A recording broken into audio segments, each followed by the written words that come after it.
So what kind of advice would you give to a self-taught brewer who's worried about that they're not having great quality to be a professional brewer? I would say like don't stress the little things. I mean, you're gonna pick up an off flavor. Put it this way, you are gonna be your hardest critic, because you're gonna be looking for things that the average person is not gonna think about.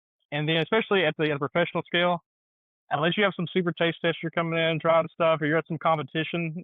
Again, the average person 9 times out of 10 is not gonna pick up on most things unless it's just way out in left field. But Right. yeah, so again, sanitation, cleanliness, you're gonna be fine.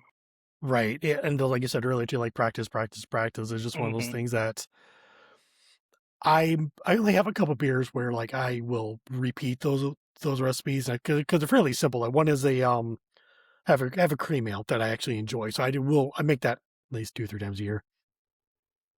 I have a blueberry honey ale that I do. That's pretty good. I'm going to change it up a little bit this year, but I've made that one basically ever since I started. I've been doing this for I think it'd be 5 years this year. 2026 will be 5 years. Other than that, I want to try as many styles as possible. So like I'm not the best person to like, oh, how do I get better? Like I know the answers, but I'm not doing it myself. Like I want to see how to make a cloche. I want to know how to make a double. I want to make a triple. There's all these styles I want to try to do. So Hmm. I can, and once I make, I don't think I'm gonna go through all the styles because there's styles I just don't care for. But once I feel comfortable, then I'll start going back and start reiterating over them again. And okay, like I enjoy this, because so like the cloche I have on tap right now, I've made that. This is my third time. The first 2 times I made it, it was just garbage. I didn't like it. And after talking to a bunch of different people through this podcast, I kind of learned that a close is not necessarily the easiest thing to make to begin Hmm. with. Right. It's I not. didn't know that when I was reading on it. But this time I did something slightly different. I don't have great temperature control, but I have a janky way of doing it, and I should just make a picture and just kind of show people, but it works.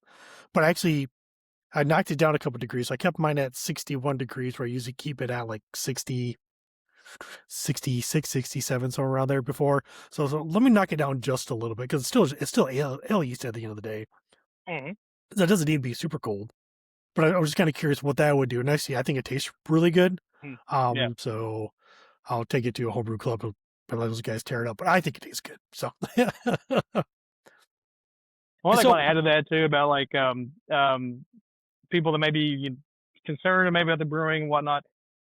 Take all the feedback, good or bad. mhm. But there is no bad feedback. You want people to be honest with you. People come to brewery now and like they try something and they ask, "Oh, I don't want to hurt your feelings." Like, tell me if it's bad. Tell me it sucks. Like, well, in a way, I'm gonna know the difference if somebody doesn't tell me. So like, accept all of the criticism and just and then from that you can build off of it. No, that's very true. Like, I feel like sometimes people are a little gun shy to give you honest truth because like it's free beer. You think you're giving them, but I'd Hmm. rather you be honest with me. I don't want to sound like a broken record, so I won't tell my story too much, but we had an Oktoberfest competition. Maybe my first Mars, and never made one before. And mine had like a little toffee note to it, and I kind of enjoyed it. I thought it was pretty good. So, something different. Well, after it went around, one of my homebrew buddies, Joe, he asked me, he was like, did I do a diacetyl rest? I'm like, what's that? Never heard of it. I have no idea what that is. Like, 'cause I don't lager. And he like explained it to me, and he's like, that flavor that I'm tasting is probably more butter. That tasted again. I was like, well, okay, maybe it is more of a butter flavor. I just thought it was toffee. Like, okay. So a little bit of an off flavor I didn't know about, but I didn't know about the process of doing something. That feedback was definitely very, valuable to me. But I feel like a lot of times, like, it's good beer, it's good beer. I'm like, okay, Yeah, tell me more. doesn't tell me that exactly. Yeah. I'm glad you think it's good, but Shit. like, is there something I can improve on, something I could change?